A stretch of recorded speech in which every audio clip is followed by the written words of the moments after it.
If you enjoy a good courtroom show, well, there's a new series on Amazon Freevee that you're sure to love. So let's welcome the stars of the show, Judge Tanya Acker, Judge Patricia Domingo, and Judge Adam Levy. So excited to talk to you. So tell us about the new show format. Well, it involves the three of us. We are three judges sitting on the bench resolving civil matters, small claim court matters, cases that are filed throughout the country. We actually have people who go into small claims courts and pull these cases, so they are real cases, real litigants. We have a $10,000 maximum cap, so we get some very heavy cases. We get some serious matters and some cases that are really in-depth.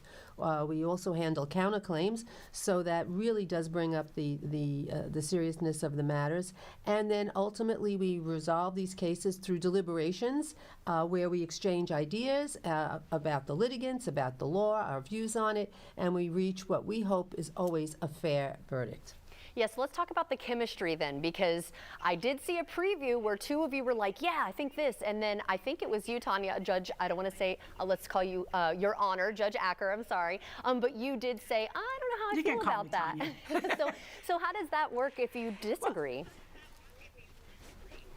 we disagree. I mean, I think that one of the things I like about our show and I like about the dynamic is that we really can, and sometimes, you know, just as a matter of principle, must disagree if you don't see the case in the way that other colleagues do. And we do it respectfully.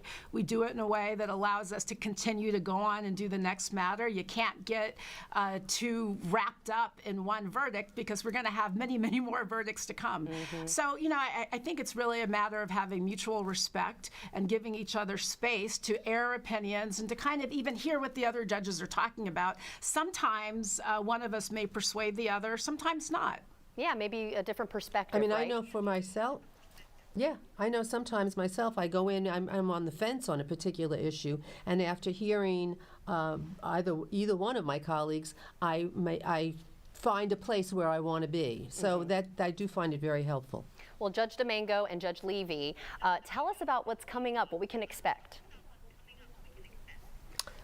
On Wednesday, we have a case where the plaintiff is suing the defendant for a botched tattoo on her arm. And it's one of these that go from the shoulder to the elbow. And to be totally candid, it is the ugliest tattoo. And I'm sorry to say, I had no choice but to say, this is the ugliest tattoo that I have ever seen. Now, who's to blame? Actually, it was, who's to blame for this ugly tattoo? Was the defendant just an inept tattoo artist, or was the plaintiff so enmeshed and entrenched in the whole process that she created this problem? She actually had a tattoo underneath it that she wanted covered up. So it really was a big mess. She was seeking incidentals, hotel stays and all. And the bottom line was we had to figure out who created this ugly tattoo. Oh my. We did. We figured it out. Judge Levy, do you have anything you want to kind of give us? Sure. And on Tuesday, you're going to see a case involving former friends who became roommates, who then became physical combatants. One, the plaintiff is suing her former friend for $10,000 because she claims that her friend, the defendant, threw away all of her belongings that were in the apartment. The defendant's story and defense is that they got into the fight. She had to go to the police. She filed an order of protection that precluded the plaintiff from coming back, and the defendant and the plaintiff never had anyone come back and pick up her items. So the fault was no one other than the plaintiff's herself. It was a spicy case, and I think everyone's good. I think everyone's going to enjoy watching it and watching those deliberations. And it also kind of sounds like some of these are relatable, right? So the viewers could even say, hey, I had a situation similar to that with a tattoo or a dispute with your roommate, neighbor, what have you. So that's pretty interesting too. Well, in his particular... Oh, go ahead. In his case, they were dragged by a car. I don't know how many people have that experience. Yeah, I hope not. Mutual combatants. Oh, gosh. Yeah. Okay. I must have missed that part. Judge Acker, it sounds like there's an exciting two-parter, though, later this month. Can you tell us about that?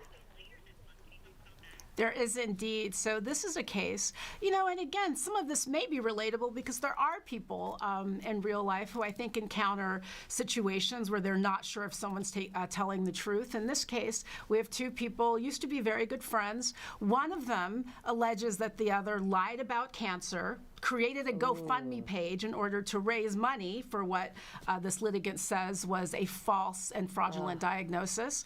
We also uncover some evidence of, you know, some evidence tampering. There was a case that actually preceded the case that comes before us, in which one of these litigants got a restraining order. And one of the things that comes out in our proceeding is that the litigant may have actually tampered with the evidence, manipulated evidence, in order to create a false record in that prior proceeding. So there's a lot to dig into.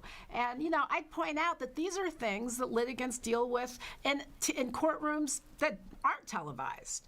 Right. So I think that people are going to really see a lot when they tune into us. Okay, and then last question, and I don't know who wants to answer, but what do you hope the viewers take away from this program? The need to see more. That's good. And don't make dumb decisions, right? I think they're going to pick. Right. Don't get a big ugly tattoo, that's for sure. Lord. I think they're going to take away some knowledge of the law, because I think that in the course of our questioning, we explain the law. We talk about how it relates to the facts.